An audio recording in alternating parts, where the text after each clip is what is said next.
नमस्कार, NB news world में आप सभी का स्वागत है। मैं हूं धनेश्वरी दिवांगन। अब खबरें विस्तार से। 20 वर्षों से अधिक समय तक विश्व हिंदू परिषद के अध्यक्ष रहे अशोक सिंघल का आज गुड़गांव में निधन हो गया। विश्व हिंदू परिषद के संरक्षक अशोक सिंघल का मंगलवार दोपहर गुड़गांव के अस्पताल में निधन हो गया। वह 89 साल के थे और लंबे समय से सांस से संबंधित बीमारी से ग्रसित थे। तबियत बिगड़ने के बाद उन्हें शुक्रवार देर रात अस्पताल में भर्ती किया गया था। विहिप नेता का आईसीयू में इलाज चल रहा था। हालांकि रविवार सुबह उनके स्वास्थ्य में सकारात्मक बदलाव आए थे। उन्होंने अपनी आंखें खोली थी और कुछ लोगों से मुलाकात भी की थी। सिंघल के निधन पर प्रधानमंत्री नरेंद्र मोदी ने ट्वीट कर दुख प्रकट किया और उन्होंने इसे व्यक्तिगत हानि बताया है।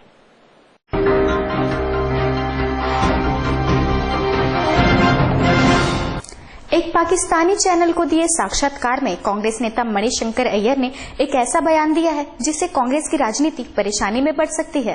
कांग्रेस नेता मणिशंकर अय्यर ने पाकिस्तान से बातचीत के मसले पर विवादित बयान दिया है। पाकिस्तान के एक चैनल पर अपनी बात रखते हुए अय्यर ने कहा कि पाकिस्तान से बातचीत के लिए पहले नरेंद्र मोदी को हटाना होगा। इसके बिना पाकिस्तान से बातचीत संभव नहीं है। पाकिस्तान के एक चैनल पर अपनी बात रखने वाले मणिशंकर अय्यर के इस बयान के बाद सियासी हलकों में बवाल मच गया है।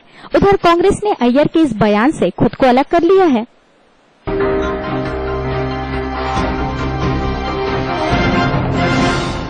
तमिलनाडु में बाढ़ के हालात के मद्देनजर मुख्यमंत्री जयललिता ने राहत और पुनर्वास के लिए 500 करोड़ रुपए के आवंटन की घोषणा की। तमिलनाडु में चेन्नई समेत कई शहरों में बीते कुछ दिनों से बारिश से अब तक 71 लोगों की मौत हो गई। मुख्यमंत्री जयललिता ने राज्य के हालात को लेकर बैठक की है, जिसके बाद राहत और पुनर्वास के लिए 500 करोड़ के राहत पैकेज का ऐलान किया गया है। भीषण बारिश से तमिलनाडु में आम जनजीवन प्रभावित हुआ है और कई इलाकों में पानी भर जाने के बाद प्रशासन ने स्कूल कॉलेजों को बंद करने का फैसला किया है। मौसम विभाग ने अगले 3 दिन भारी बारिश का अनुमान जताया है। कई इलाकों में हालात इतने खराब हैं कि स्थानीय प्रशासन ने बाढ़ प्रभावित इलाकों में सड़कों पर बोट के जरिए लोगों को बचाने का प्रयास और राहत सामग्री लोगों तक पहुंचाने का प्रयास कर रही है।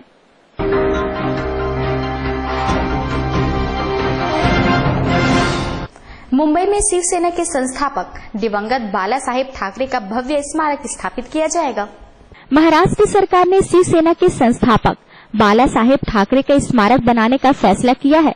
इसकी घोषणा राज्य के मुख्यमंत्री देवेंद्र फडणवीस ने मंगलवार को बाला साहेब की पुण्यतिथि पर की।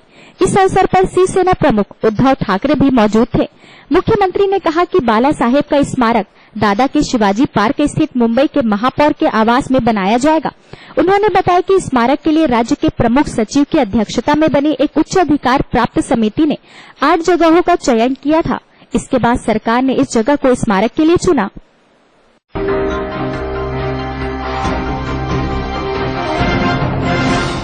स्वतंत्रता सेनानी भगत सिंह पर हत्या के केस के खिलाफ पाकिस्तान की लाहौर हाईकोर्ट ने उन्हें निर्दोष साबित करने के लिए फुल बेंच के समक्ष सुनवाई के लिए याचिका दायर की गई है। पाकिस्तान की एक अदालत में क्रांतिवीर वीर सेनानी भगत सिंह को लेकर एक याचिका दाखिल की गई है।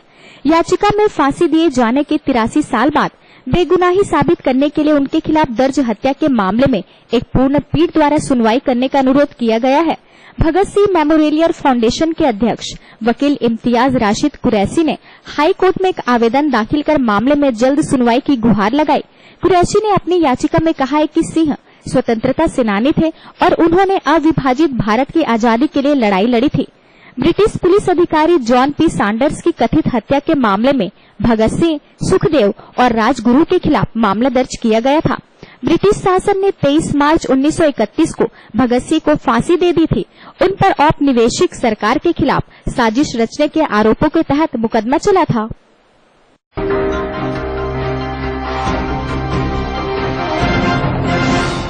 हैदराबाद के स्कूल में 3 साल की बच्ची का सिर एलिवेटर में फंसने से मौत हो गई।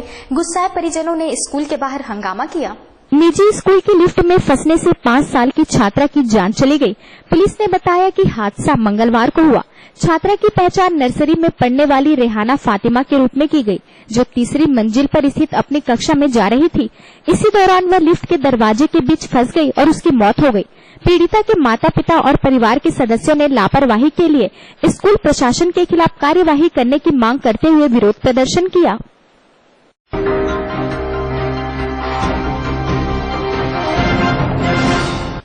आंध्र प्रदेश के चित्तूर जिले में आज दिन दहाड़े मेयर कटारी अनुराधा की गोली मारकर हत्या कर दी। अंधाधुंध गोलीबारी में अनुराधा के पति भी बुरी तरह घायल हो गए। उत्तर प्रदेश में चित्तूर मेयर के अनुराधा और उनके पति पर अज्ञात हमलावरों ने दनादन गोलियां दाग दी और फरार हो गए। इस कातिलाना हमले में अनुराधा की मौत हो गई, जबकि उनके पति गंभीर रूप से घायल हो गए। उन्हें वेल्लूर अस्पताल में भर्ती कराया गया है, जहां उनकी स्थिति नाजुक बनी हुई है।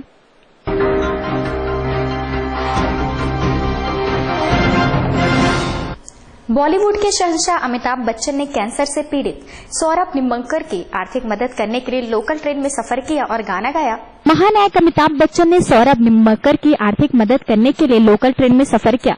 निम्बंकर कैंसर पीड़ितों के लिए धन जुटाने के मकसद से लोकल ट्रेनों में गाना गाते हैं। बिग बी विक्टोरिया टर्मिनल से भांडुप के लिए लोकल ट्रेन में सवार हुए और सफर के दौरान अपने कुछ हिट गाने भी गाए।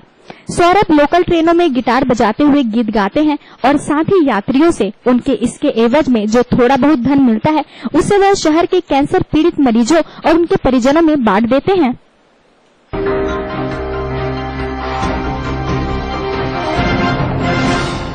दिल्ली जिला क्रिकेट एसोसिएशन में भ्रष्टाचार और अनियमितता की जांच पर बनी कमेटी ने दिल्ली सरकार से डीडीसीए को निलंबित करने की सिफारिश की है। डीडीसीए में कथित तौर पर फैले भ्रष्टाचार मामले में 3 सदस्यों की कमेटी ने दिल्ली सरकार को रिपोर्ट सौंपी है। इस रिपोर्ट में कहा गया कि डीडीसीए पर भ्रष्टाचार निरोधक कानून लागू होना चाहिए। डीडीसीए को पूरी तरह से कोई पूर्व क्रिकेटर संभाले। जस्टिस लोढ़ा कमेटी की सिफारिशों के मुताबिक दिल्ली सरकार सुप्रीम कोर्ट से अनुरोध करे कि डीडीसीए को आरटीआई कानून के दायरे में लाया जाए। इसके अलावा इंक्वायरी एक्ट के तहत जांच आयोग गठित करने की मांग भी की गई।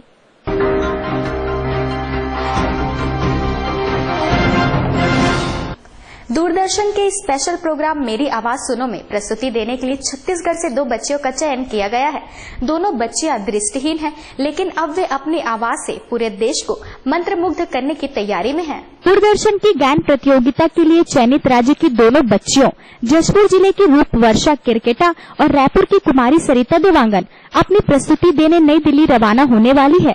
छत्तीसगढ़ की इन प्रतिभाशाली बेटियों की प्रतिभा अब सारा देश देखेगा। दूरदर्शन द्वारा निःशक्त बच्चों की प्रतिभा को मंच प्रदान करने के लिए इस कार्यक्रम का प्रसारण किया जा रहा है। नई दिल्ली में दूरदर्शन के इस कार्यक्रम के लिए 1 नवंबर को ऑडिशन हुआ था। इसमें पूरे देश के 140 बच्चों ने हिस्सा लिया था। छत्तीसगढ़ की इन दोनों बच्चियों का इसमें चयन हुआ। 22 नवंबर को शाम 7 बजे इन दोनों बच्चियों समेत कुल 22 निःशक्त बच्चों का दिल्ली से दूरदर्शन पर प्रसारण होगा। दोनों बच्चियां रायपुर स्थित शासकीय दृष्टि एवं श्रवण बाधितार्थ विद्यालय की छात्राएं हैं।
छत्तीसगढ़ के डाटा एंट्री ऑपरेटर्स अपनी नौकरी बहाली की मांग को लेकर प्रदेश भर के 7000 से अधिक ग्राम पंचायतों के डाटा एंट्री ऑपरेटर्स ने अब दिल्ली जाने की तैयारी शुरू कर दी है। प्रदेश के डाटा एंट्री ऑपरेटर्स लगातार 64 दिनों से नौकरी बहाली की मांग को लेकर सरकार से गुहार लगा रहे हैं, लेकिन राज्य सरकार द्वारा ऑपरेटरों के बहाली को लेकर कोई निर्णय नहीं लिया जा रहा है। पंचायत ऑपरेटर अपनी नौकरी बहाली की मांग को लेकर मुख्यमंत्री डॉक्टर रमन सिंह, पंचायत मंत्री अजय चंद्राकर और मुख्य सचिव विवेक दान से मुलाकात कर ज्ञापन दिया जा चुका है। जी हाँ, आज लगभग 65वां दिन है हमारा, 64 दिन पूरे हो चुके हैं और शासन प्रशासन हमारी मांगों के प्रति अभी भी उदासीन बना हुआ है, जो एक चिंता का विषय है। और जिस प्रकार से छत्तीसगढ़ में 7043 युवा और उसके परिवार जो है आज बेरोजगारी का दंश झेलने के लिए मजबूर हैं, इसमें शासन को अतिशीघ्र कार्रवाई करनी चाहिए, सकारात्मक पहल करना चाहिए, क्योंकि ये राज्य के विकास और उनके भविष्य का सवाल है। लगातार हम ये कहते आए हैं कि हम अहिंसात्मक रूप से शासन से अपनी मांगों को मनवाएंगे, लेकिन शासन जो है हमारी बातों पर ध्यान नहीं दे रही है। हमने दिल्ली जाने की योजना बना ली है और हमारी योजना पूर्णतः तैयार है। आज ये मंगलवार है और हम जो है इस सप्ताह तक जो है देख रहे हैं, यदि हमारी मांगे इस सप्ताह के अंतर्गत पूरी नहीं होती तो हम जो है हो सकता है कि सोमवार को हम जो है यहाँ से प्रस्थान करें और वहाँ जंतर मंतर में बैठकर माननीय नरेंद्र मोदी जी को ये बताएं कि आपकी डिजिटल इंडिया का छत्तीसगढ़ में खून हो रहा है और आपके ही पार्टी की जो सरकार है छत्तीसगढ़ में, वही आपके सपनों को चकनाचूर कर रही है।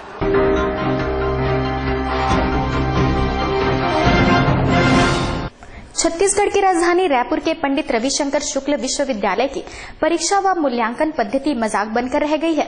परीक्षा परिणामों से असंतुष्ट स्नातक व परस्नातक के दर्जनों छात्र छात्राएं रोजाना विश्वविद्यालय के चक्कर लगा रहे हैं। परीक्षा में फेल होने वाले अधिकांश विद्यार्थियों का दावा है कि यदि उनकी उत्तर पुस्तिका की फिर से जांच कराई जाए तो उन्हें अच्छे अंक मिलेंगे। दूसरी ओर विश्वविद्यालय प्रशासन उत्तर पुस्तिका लौटाने में आनाकानी कर रहा है। पंडित रविशंकर शुक्ल विश्वविद्यालय की परीक्षा व पुनः मूल्यांकन पद्धति में हो रही गड़बड़ियों के मामले जब कुल सचिव से इस बात की शिकायत की गई तो उन्होंने सही तरीके से मूल्यांकन करवाने की बात कही। साथ ही उन्होंने यह भी कहा कि गड़बड़ी करने वालों पर उचित कार्यवाही भी करेंगे। देखिए, मूल्यांकन की अपनी एक व्यवस्था है जिसके तहत मूल्यांकन कराया जाता है और मूल्यांकन के बाद अगर असंतोष हो किसी भी छात्र को तो उसके भी व्यवस्था प्रावधान में दिया हुआ है कि पुनर्मूल्यांकन कराएंगे। पुनर्मूल्यांकन कराएंगे उसके बाद भी ये प्रावधान दिया है कि लड़का संतोष हो तो जो है कापी ले सकता है, उन्हीं कापियों का ले सकते हैं और लेके फिर उनको असंतोष है तो एक पेनल वैल्यूएशन के लिए वो अप्लाई कर सकता है। और इसी प्रकार कुछ और समस्या जैसे रीटोटलिंग में पुनर्मूल्यांकन नहीं हो सकता, ऐसा आता है तो रीटोटलिंग में ऐसी व्यवस्था नहीं किए हैं। लेकिन क्या है, ऐसी भी कोई ऐसी घटना मिलती है या लड़का बोलता है नहीं निश्चित तौर पर मेरे को ज्यादा मिलना चाहिए, तो कुलपति जी जो है स्वयं जो है उस कापियां को मंगा के किसी एक्सपर्ट को दिखाते भी हैं। ऐसी दिक्कतें कम आई हैं। लड़के जो है अभी कल जो घटना आपने बोला वो छात्र दर्शन में आए और ऐसा बोलेगा तो वो इसलिए कि कोई भी लड़का जो आता है वो यही बोलता है कि मेरे को जान समझ के फेल कर दिया गया। कोई ऐसा नहीं आया जो पास हो गया वो तो आता नहीं है, पुनर्मूल्यांकन में बढ़ा वो भी नहीं आता है। तो हर आदमी ये चाहता है कि मेरे को 1 नंबर से फेल कर दिया, 3 नंबर से फेल कर दिया, तो किसी के रोल नंबर किसी भी एग्जामिनर को पता नहीं है तो ARO को कैसे मान ले। लेकिन उसके बावजूद भी जो है कुलपति जी जो है मान लो ऐसी कोई दिक्कत आती है तो दिखवाते हैं और ऐसी कोई गड़बड़ी उसमें मिलती नहीं है।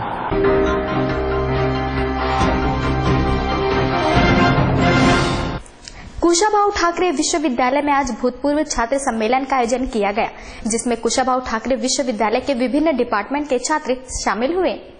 भूतपूर्व छात्रों ने सम्मेलन में अपने अनुभव जूनियर से बांटे। साथ ही उन्होंने विश्वविद्यालय के उत्थान हेतु विभिन्न सुझाव भी प्रस्तुत किए। इस दौरान पुराने छात्र नए कुलपति से मिले और उन्हें विश्वविद्यालय की कमियों से अवगत कराया। साथ ही इन कमियों को दूर कर आने वाले छात्रों के उज्जवल भविष्य की कामना की। कुशाभाऊ ठाकरे पत्रकारिता और जनसंचार विश्वविद्यालय के पूर्व छात्रों ने आज बिल्कुल बहुत ही अपनी दृढ़ इच्छा शक्ति के साथ यहाँ आए और बहुत अच्छे सुझाव दिए। इसके पीछे उद्देश्य ये है कि विश्वविद्यालय को शैक्षणिक गुणवत्ता और शोध की गुणवत्ता की ओर कैसे बढ़ाया जाए, इस दिशा में उनके क्या सुझाव हो सकते हैं, क्योंकि वो फील्ड में काम करते हैं। बहुत सारे अच्छे सुझाव आए जिनमें विशेष रूप से प्रैक्टिकल ट्रेनिंग किस तरह से हो ये मुख्य मुद्दा था। साथ ही स्टूडेंट एक्सचेंज की बात हुई, फैकल्टी एक्सचेंज की बात हुई और भी कई मुद्दे, कई सुझाव विद्यार्थियों की तरफ से आए हैं। हम चाहते हैं कि पूर्व विद्यार्थी इसी तरह से मिलते रहें और अपने सुझाव दें, जिससे कि कुशाभाऊ ठाकरे विश्वविद्यालय को राष्ट्रीय स्तर पर कैसे हम स्थापित कर सकें, इस दिशा में आगे बढ़ने के लिए यह आयोजन किया गया था।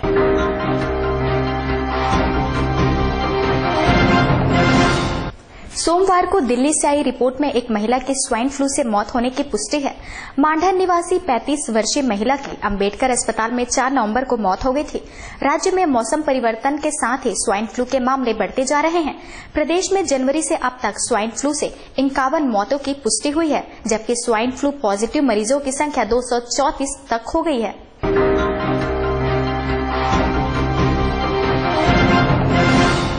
ताजा तरीन खबरों के लिए बने रहिए हमारे साथ एनबी न्यूज वर्ल्ड में।